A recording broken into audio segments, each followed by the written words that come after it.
જય Jinendra, welcome to Sanjay કપૂર ખજાના. હું છું અમીષા. આજે હું આપ સૌ માટે લાવી છું જૈન રેસિપીનો ખજાનો. આજે આપણે અહીંયા ચૂરમા લાપસી બનાવશું.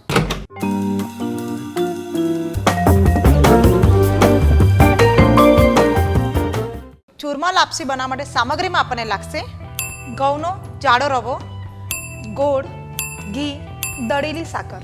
લાપસી બનાવવા માટે માપ બહુ જ જરૂરી છે, કેમ કે અગર પાણી વધારે થઈ જાય તો લાપસી ઢીલી થઈ જાય છે અને ઓછું પડે તો સૂકી થઈ જાય છે. એટલે એનું મેઝરમેન્ટ ખૂબ જ જરૂરી છે.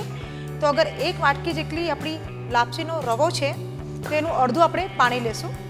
અડધા બાઉલ જેટલું પાણી આપણે ઉકાળશું. એની અંદર આપણે આ ગોળ નાખશું અને આ પાણીને આપણે થોડી વાર માટે ઉકાળવા દઈશું. આપણું ગોળનું પાણી ઉકળી રહ્યું છે. હવે આપણે એની અંદર પણ 1 થી 2 ચમચી ઘી નાખશું અને આ જે ઘઉંનો જાડો રવો છે એની અંદર આપણે થોડું ઘી નાખીને મોઈ લેશું.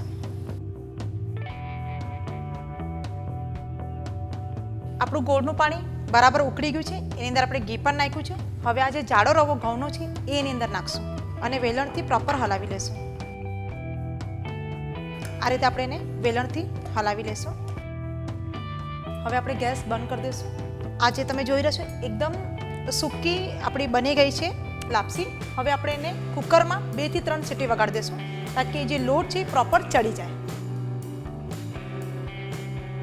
2 થી 3 સીટી વાગે એટલે આપણી લાપસી તૈયાર થઈ જશે. પછી ઘી અને સાકર સાથે આપણે એને બનાવીને ખાઈ શકાશે. આ જે આપણી લાપસી છે એ કુકરમાં 3 સીટીમાં જો પ્રોપર તૈયાર થઈ ગઈ છે. હવે આપણે એને ગરમા ગરમ લાપસી પ્લેટમાં કાઢી લેશું. તમે ચાહો તો આ સવારથી બનાવીને ઠંડી થઈ જાય પછી પણ ખાઈ શકો છો. અને લાપસી ગરમા ગરમ તો ખૂબ જ સરસ લાગે. લાપસી જે આપણે બનાવી છે એ ગોળના પાણીમાં બનાવી છે એટલે ગળપણ તો હોય જ છે, પણ એમાં બહુ ઓછું ગળપણ હોય છે.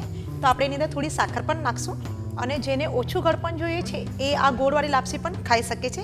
એની માટે આપણે સાકર નાખવાની જરૂર નથી, પણ આપણા ગુજરાતીમાં થોડું ગળપણ હોય તો જરા વધારે ભાવે છે.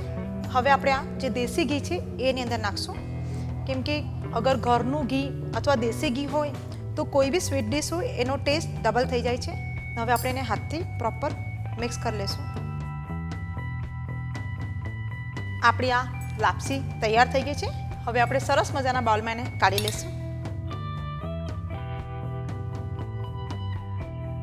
આ આપણી ગરમા ગરમ ચૂરમા લાપસી તૈયાર થઈ ગઈ છે અને મગ સાથે ખાવાની ખૂબ જ મજા આવશે. તો ઝટપટ આ રેસીપી નોંધ કરો.